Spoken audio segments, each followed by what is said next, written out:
change. Welcome back to Morning Trade Live. It's time now for the big picture. So let's welcome in the team from Charles Schwab. That is Collin Martin, Head of Fixed Income Research and Strategy, Schwab Centre for Financial Research. Okay, so Collin, we got through the big event of the year, of the week, I should say. The year, oh my gosh, the week. And that was the FOMC minutes. And it was a bit of a nothing burger. But what it did show us was that there are deep divisions within the Fed. What were your takeaways? Yeah, that was the main takeaway, Sam, that there are a lot of divisions out there, a lot of dispersion of views, but we knew that already. And we can see that from the Fed's dot plot that we got in the middle of December, that there are some officials who are, focusing on not, I wouldn't call it an aggressive pace of rate cuts, but more projecting more rate cuts going forward. But then there's some that are a little bit more hawkish, that are projecting, no rate cuts, or even think rates should be a little bit higher right now. So no change there. When we look at the minutes, they make a lot of headlines, but it is very vague. And there is a way we look at kind of the qualitative approach they provide to how they quantify things. And there's actually a report that the Fed puts out in terms of how many people or officials characterized as few, many, some, something like that. And the key word here was that some thought it was appropriate to hold rates steady for a while. And that's, more than a couple or a few. So there's not just one or two people who are out there thinking that rates are appropriate right now. And that just means the Fed will probably be on hold for a little while. That's our case right now. We think one or two rate cuts next year, but the Fed has time, just like they had time in 2025. They cut rates by a full percentage point in 2024 and then basically went on hold for 9 months.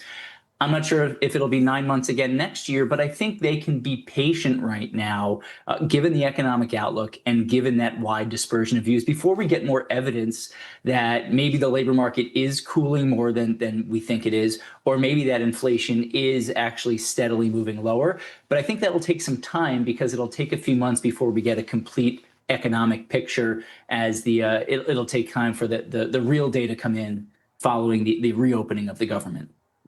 Yeah, you raise an interesting point, and that's certainly what we were talking about off the back of the last meeting, was the fact that we went from December to September in okay shape, despite the April hiccup, of course, in the markets. But, now it really feels like it's shifted from not just when and how much, but also just around why and how fast the Fed should go as well.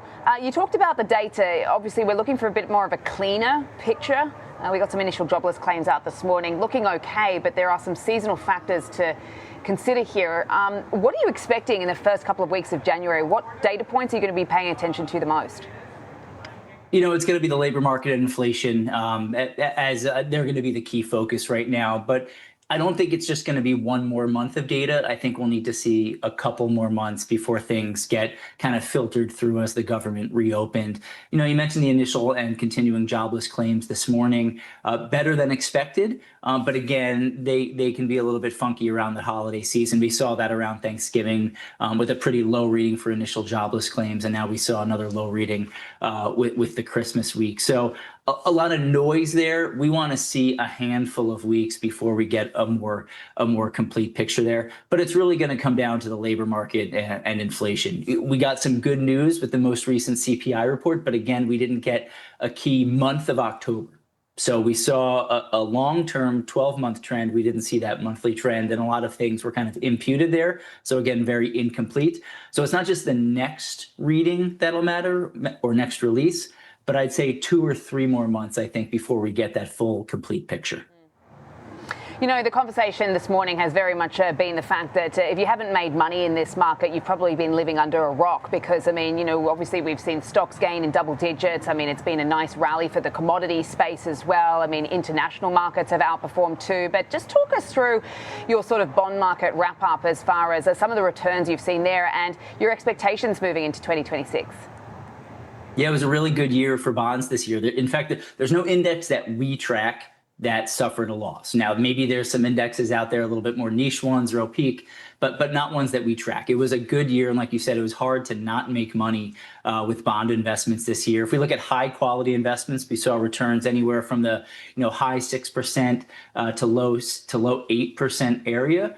As we look ahead to 2026, we think that returns can be positive again, but we don't think we'll necessarily see the same magnitude of return. Returns might not be as high, really for 2 reasons. First, yields have declined as the year progressed. So the starting point is a little bit lower, meaning the income earned relative to your price will be a little bit lower. So slightly smaller income returns, and also the potential for less price appreciation. This year we saw the average yield of the US aggregate index fall about 60 basis points or so as the Fed cut 3 times. If we look ahead from where we are right now, we think the Fed will cut 1 or 2 more times. And with that sort of outlook, we don't expect the average yield of the ag and most high quality investments to fall as much as they did this year. So that would likely limit the potential price appreciation for high quality investments. Now, to get that price appreciation, you'd likely need to see the Fed cut more than expected, but that would likely be due to bad reasons or negative reasons, slower growth or a potential recession. So while you might get a boost with, say, treasury prices, you'd probably see risk assets sell off a little bit there. So kind of be careful what you wish for. Great stuff. Hey, Collin, we've got to wrap it up there, but thank you so much for all your help this year. Really appreciate it. Collin Martin there. We'll see you in 2026, Schwab Center for Financial Research.